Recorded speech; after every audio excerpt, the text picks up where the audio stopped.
A judge throws out the verdict against two former Vanderbilt University football players 5 months after both were convicted of rape. A jury took just 2 hours to convict Brandon Vandenberg and Corey Beatty of raping a young woman 2 years ago. Now the court learned that one of those jurors was a victim of statutory rape and never disclosed it. Let's bring in our legal panel. Deborah Blum, criminal defense attorney. Troy Slayton is a criminal defense attorney and former Los Angeles prosecutor. Deborah, this juror was apparently 16 years old when he had a consensual relationship with another man. His parents found out about it. They filed charges, and the 23-year-old was convicted of statutory rape. He did not disclose that during voir dire, during jury questioning. Does that qualify for throwing out this verdict?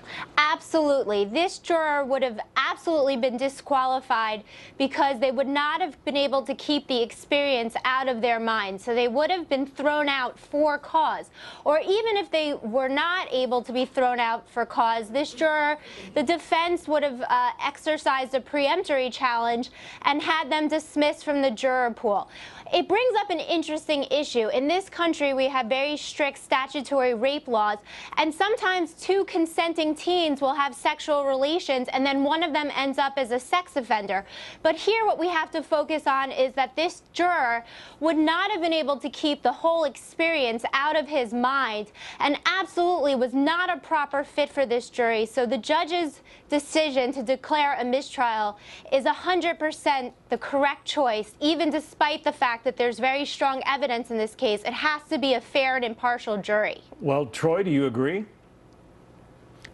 Actually, I agree with Deborah in this case. The judge did the right thing. And, you know, we have to avoid even the appearance of impropriety. And in this case, this juror happened to be the jury foreperson. That means that he had the opportunity to potentially even influence some of the other jurors. So we have to make sure that the system appears fair and jurors take their job very seriously.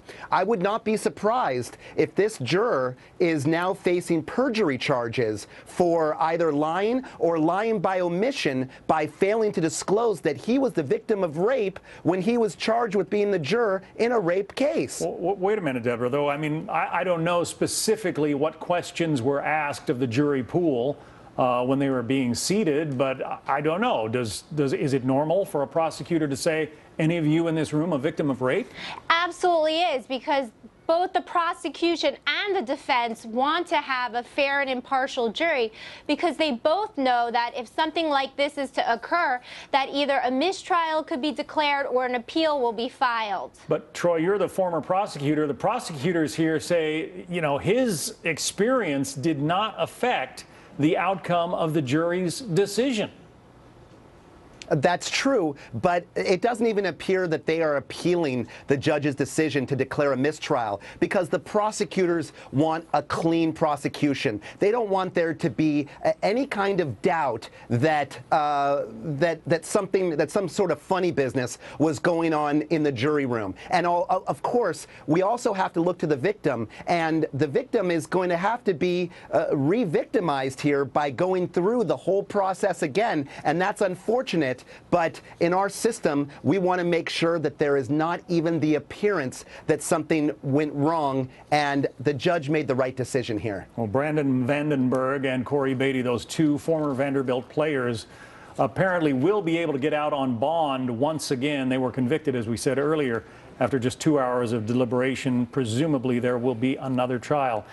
Troy Slayton, Deborah Blum, thank you. Thank you.